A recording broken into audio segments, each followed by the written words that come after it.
भी कैंसिल कर दी गई हैं। अलग अलग शहरों में कुल 9 उड़ानें रद्द की गई हैं। दिल्ली की 3, मुंबई की 2 फ्लाइट्स को कैंसिल कर दिया गया है। बेंगलुरु की 2, पुणे की और गोवा की 1-1 उड़ानें रद्द की गई है। आपको बता दें कि जिस तरह से ये उड़ानें कैंसिल हो रही हैं, आने वाले समय में और भी परेशानी बढ़ सकती है। हवाई अड्डे पर लगभग 3600 यात्री हैं जो प्रभावित हैं इन उड़ानों के कैंसिल होने की वजह से। और ऐसी परिस्थिति में, ऐसे हालात में आखिर क्या कोई रास्ता निकल पाएगा, ये देखने का विषय होगा, क्योंकि इन हालातों में जो कोशिश हो रही थी ये थी कि लोगों को सही और उचित सुरक्षित माहौल में यात्रा करने का मौका मिले, लेकिन अभी विवाद बनता जा रहा है इस नियम की वजह से। और इस परिस्थिति से निकलने के लिए क्या है इंतजाम, बात करेंगे हमारे सहयोगी वासु चौरे इस वक्त हमारे साथ जुड़ गए। वासु, दिल्ली मुंबई के बाद भोपाल का भी एयरपोर्ट उसी तरह की स्थिति परिस्थिति से जूझ रहा है।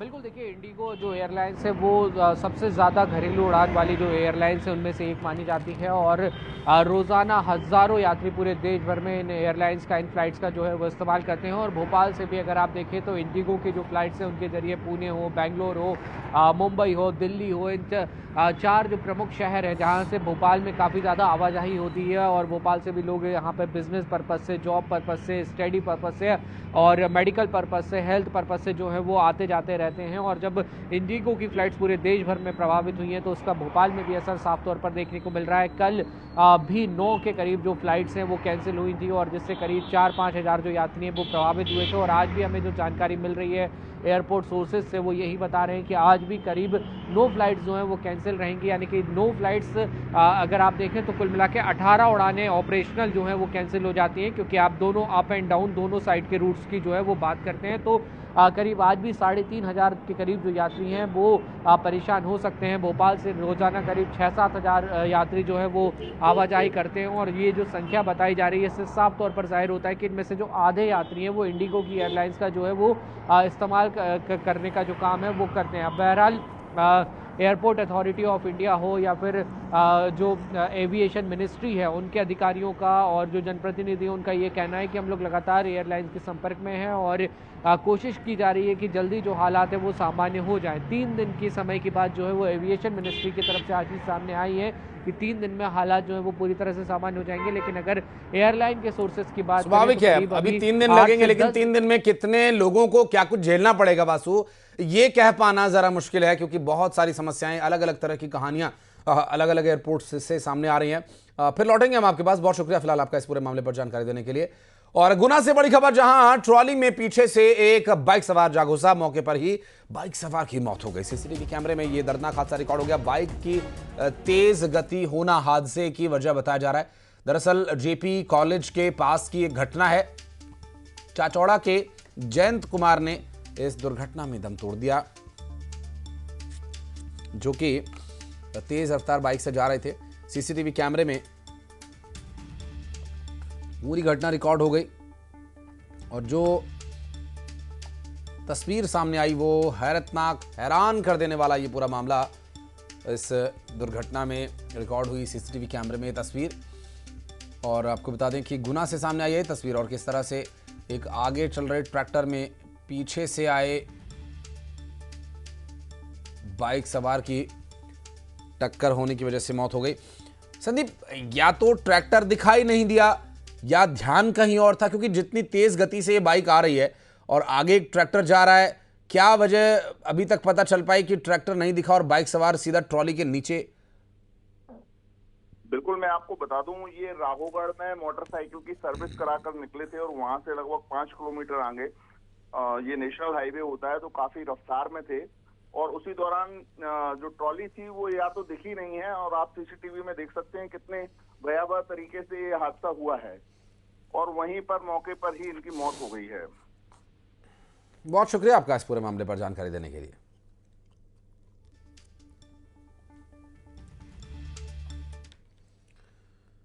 और कटनी से खबर, जहां पर चोर एटीएम मशीन ही उखाड़ कर ले गए और नकाबपोश बदमाशों ने वारदात को अंजाम दिया। बैंक ऑफ महाराष्ट्र का ये एटीएम यहां से उखाड़ा गया।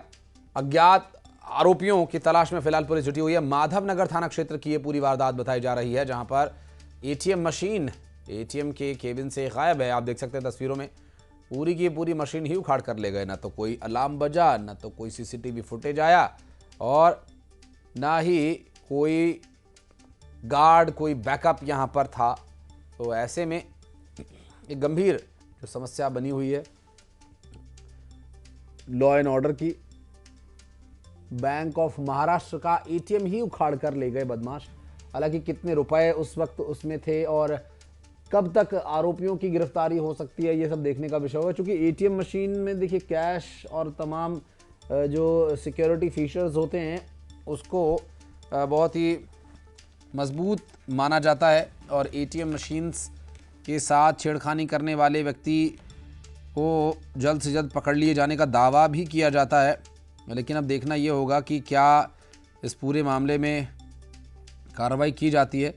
और चूँकि अब तक की जो तस्वीर सामने आई है उन्हें देखकर हैरानी इसी बात पर हो रही है कि आखिर ये हरकत और ये परिस्थितियां जो बन रही हैं, लॉ एंड ऑर्डर को क्यों नहीं ठीक किया जा रहा। नारायण गुप्ता हमारे सहयोगी इस वक्त हमारे साथ जुड़े, उनसे बात करेंगे। नारायण, एटीएम में इमरजेंसी सायरन होता है, सीसीटीवी कैमरा होता है, उसके मॉनिटरिंग रूम में उसका फीड जाता है, इतना कुछ होता है, लेकिन उसके बाद भी एटीएम मशीन उखाड़कर कैसे ले गए आरोपी?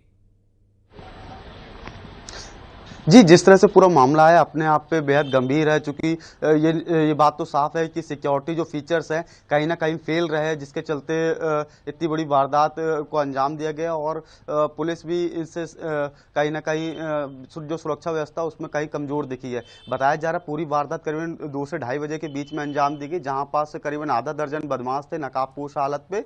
और उन्होंने सबसे पहले जो एटीएम के बाहर, जो केबिन के बाहर जो सीसीटीवी कैमरा होता है उस पर ब्लैक कलर का स्प्रे किया, चूँकि वो अपने आपको सुरक्षित करना चाहते। कुछ ऐसा ही उन्होंने एटीएम मशीन के अंदर जाके उन्होंने वहां भी स्प्रे किया, और ये पूरी वारदात उन्होंने 15 मिनट के अंदर अंजाम दिए, जहां पास करीब एटीएम मशीन को पूरी व्यवस्थित तरीके से बांधकर खींचा है।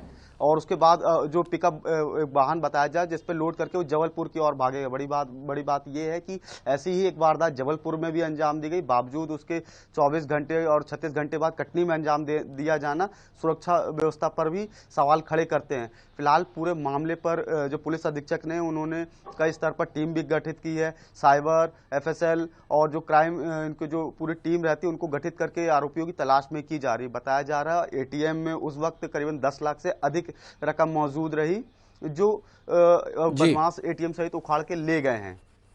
बहुत शुक्रिया आपका इस पूरे मामले पर जानकारी देने के लिए नारायण। और भोपाल से खबर, जहां पर खाद्यान्न की डिजिटल मॉनिटरिंग, खाद्य मंत्री ने एक ऐप लॉन्च करके सुनिश्चित कर दी है। 3 हाईटेक एप्स गोदामों में रियल टाइम मॉनिटरिंग के लिए इस्तेमाल किए जाएंगे। दरअसल अनाज गोदाम के स्टॉक पर ऐप से नजर रखी जाएगी।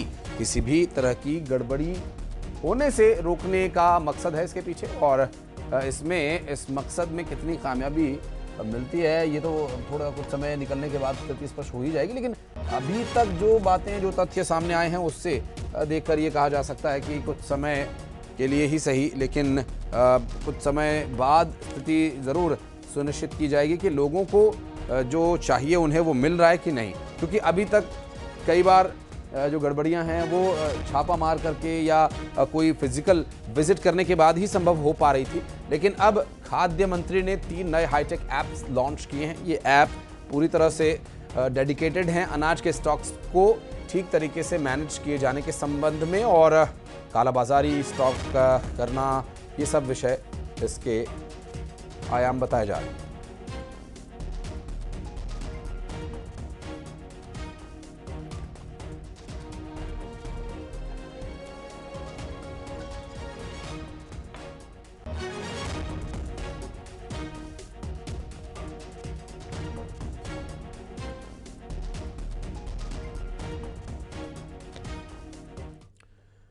महापरिनिर्वाण